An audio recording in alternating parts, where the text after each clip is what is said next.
Doctor,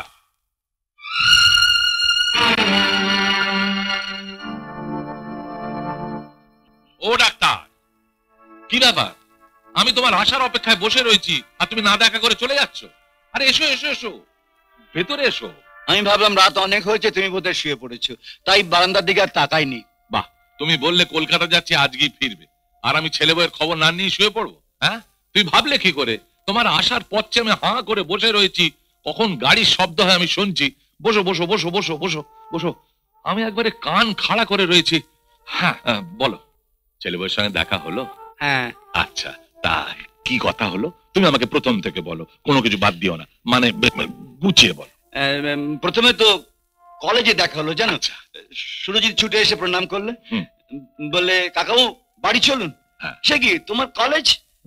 তা বললে college তো রোজই আছে, আপনাকে তো রোজ পাচ্ছি না। রোজ পাচ্ছে না? সুরজিৎ তোমাকে ভালোবাসে, ছেলেবেলায় তোমার কোলে পিঠে কত চড়তো, সে কি আর এসব ভুলতে পারে? না, ভোলেনি। আজ তো তার প্রমাণ আমি হাতে নাতে পেলুম। তারপর তারপর কি হলো বলো? বাড়ি গেলে? হ্যাঁ, মানে না গেলে কি ছাড়তো? জানো, আমাকে দেখে না বৌমা একেবারে অবাক। সঙ্গে সঙ্গে সুরজিৎকে বাজারে পাঠিয়ে দিলে, বুঝেছো, বাজারে পাঠিয়ে দিলে। আমাকে বললে যে কাকা বাবু, আপনাকে কিন্তু আজ রাতটা এখানে থেকে যেতে হবে। কেমন খাওয়ালে বলো? বৌমার হাতের রান্না কিরকম? অমৃত, জানো ভাই, অমৃত। এত বড় একটা মাছের মুড়ো নিয়ে এসে আমাকে বললে কাকা বাবু এটা কিন্তু আপনাকে খেতে হবে। আচ্ছা বলো তো, আচ্ছা এই বুড়ো বয়সে এত বড় একটা মাছের মুড়ো আমি চিবোতে পারি? জবরদস্তি করছে, জোর করে বলছে না আপনাকে খেতেই হবে। কি আদর, কি যত্ন, আমি জীবনেও বলবো না ভাই।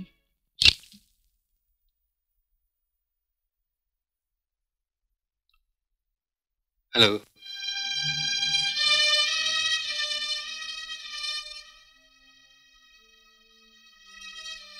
সুরজিৎ কলেজ থেকে ফিরেছে?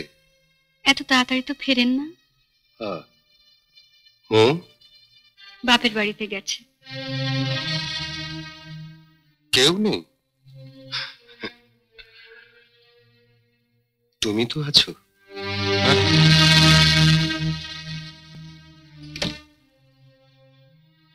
এক কাপ চা করে দাও তো, বেশ কড়া করে।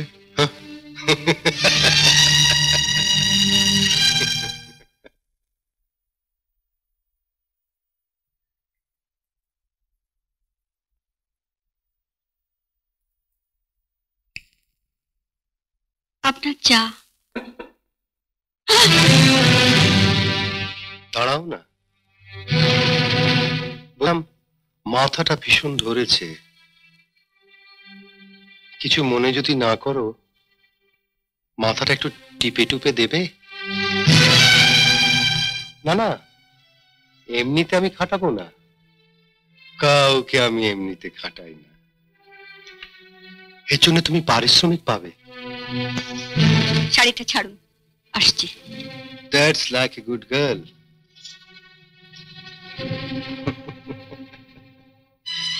হ্যাঁ, বেশি দেরি করো না যেন, দেরি হলে আবার আমার মাথার ব্যথাটা ক্রমশ নিচের দিকে নামতে থাকে।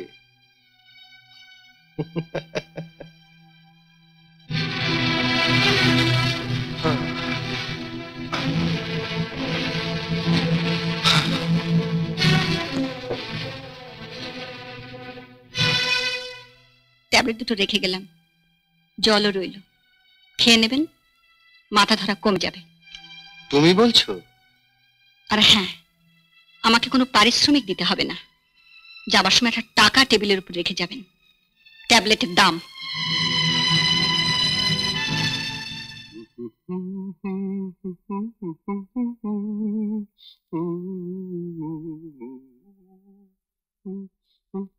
তুই কতক্ষণ? অনেকক্ষণ। তুই নেই, মৌ নেই, তাই শুয়ে আছি। ট্যাবলেট ট্যাবলেট কর। আর বলিস না, মাথাটা একটু ধরেছিল, তা লক্ষ্মীকে বললাম মাথাটা একটু টিপে দিতে, ট্যাবলেট দিয়ে গেল। আজকাল ওই ট্যাবলেট ফ্যাবলেটে মাথা ধরা ছাড়ে না, বুঝলি? একটা নরম হাত মোলায়েম করে মাথায় হাত বুলিয়ে দেবে। হ্যাঁ, বস। লক্ষ্মী কোথায়?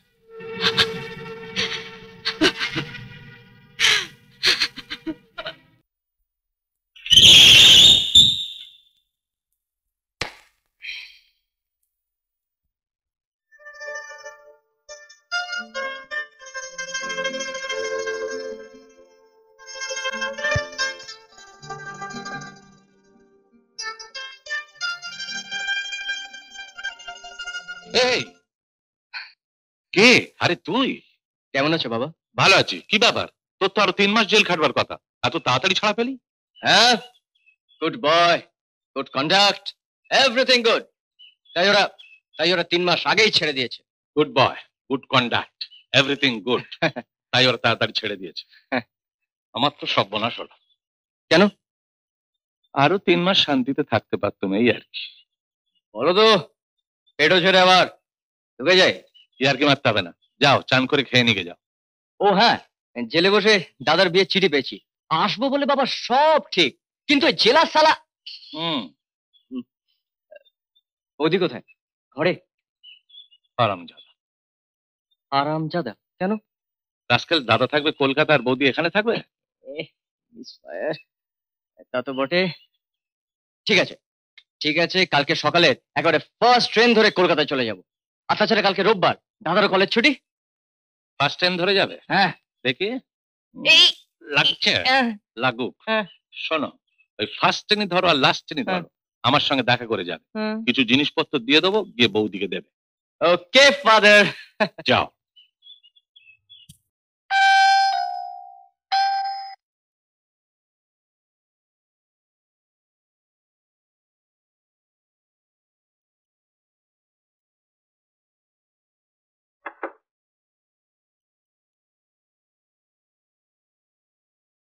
কাকে চাই?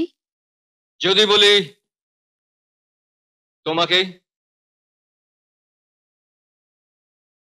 খুব ভয় পেয়ে গেছো তো? আরে ভয় নেই, আমি তোমার খুব আপনজন। তোমার কর্তার নাম সুরজিৎ, আর এই অধমের নাম অরিজিৎ, তোমার একমাত্র ঠাকুরপো।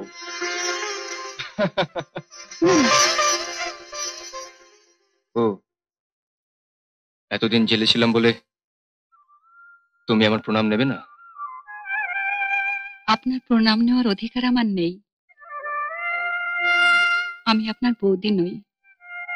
বৌদি নও? তাহলে কে তুমি? আমি এ বাড়িতে কাজ করি। কাজ করো?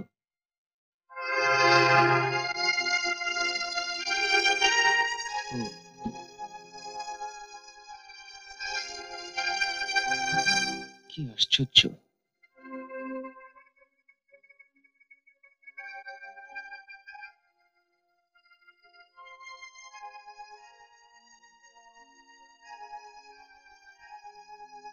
সেই এক মুখ।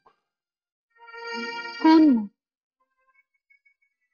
জেল থেকে ছাড়া পাওয়ার আগের দিন রাত্রে স্বপ্ন দেখলাম দাদার বিয়ে হচ্ছে।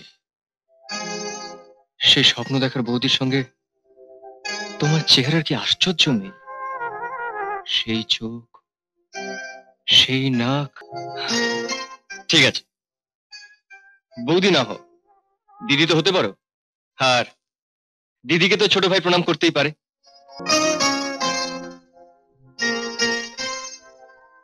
দাদা বৌদিকে দেখছি না, ওরা কি বাড়িতে নেই? বৌদি আপনার দাদাকে নিয়ে তার বাপের বাড়িতে গেছে। ও, মুশকিল হলো। চলুন, বসবেন, চলুন। হ্যাঁ, তা ঠিক আছে, কিন্তু কিন্তু আমার যে ভীষণ খিদে পেয়েছে। বেশ তো, চলুন, আপনাকে খেতে দিচ্ছি। না থাক। কেন? এই যে বললেন খিদে পেয়েছে।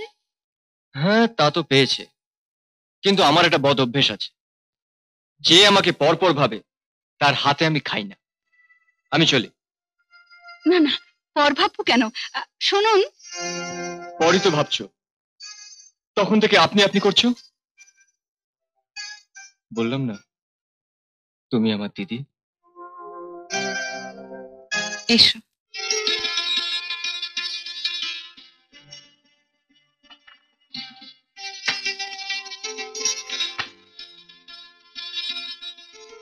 একটা কাজ করো না দিদি, তুমিও খেয়ে নাও। তুমি খাও, আমি খাচ্ছি। না, আমি একা খাবো, তুমি দাঁড়িয়ে থাকবে। যাও না, নিয়ে এসো না। ঠিক আছে, তুমি খাও না, আমি পরে খাবো। না, তুমি না খেলে আমিও খাবো না। কি হলো, যাও।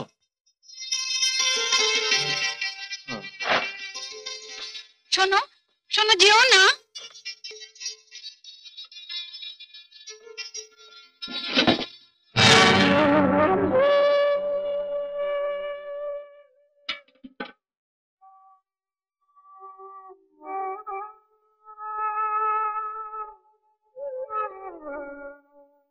কি হলো, খেলে না? তুমি মিছিমিছি আমার জন্য চিন্তা করছো। মেয়েদের একদিন না খেলে কিচ্ছু হয় না। আমারও কিছু হয় না। যখন জেলে ছিলাম মাঝে মাঝে এমন খাবার দিত, ও বহুদিন না খেয়ে থেকেছি। লক্ষ্মী ভাইটি, আমার কথা শোনো, খেয়ে নাও।